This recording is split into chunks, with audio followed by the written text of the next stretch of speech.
महाराष्ट्राची लाडकी अभिनेत्री रिंकू राजगुरूनं आता एक असा निर्णय घेतलाय ज्याची चर्चा सध्या सगळीकडे होतीये. एक मोठी संधी आणि रातोरात स्टार झालेली ही अभिनेत्री आता एका वेगळ्याच रूपात प्रेक्षकांसमोर येणार आहे.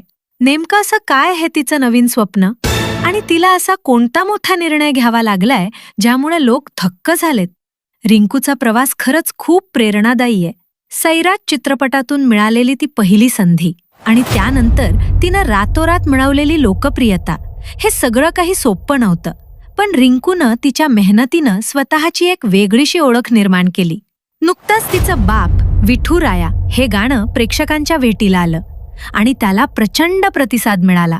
गेल्या 10 ते 15 दिवसांपासून तर ती सतत चर्चेत आहे. पण या यशाच्या मागे तिचा किती मोठा संघर्ष आहे हे सगळ्यांनाच ठाऊक आहे. आता रिंकूच्या मनात एक वेगळीच इच्छा निर्माण झालीय. तिला आता फक्त अभिनयातच नाही तर दिग्दर्शनातही काम करायचंय. सर्वांना माहीतच आहे की नागराज मंजुळेंनी तिला सैराटमध्ये संधी दिली आणि आज ती त्यांच्याच पावलावर पाऊल ठेवून दिग्दर्शिका बनण्याचं स्वप्न पाहतीये. तुम्हाला काय वाटतं? रिंकू दिग्दर्शिका म्हणून यशस्वी होईल का? कमेंटमध्ये नक्की सांगा आणि अशाच सस्पेन्स अपडेट्ससाठी डेली ड्रामाला आत्ताच सबस्क्राईब करा.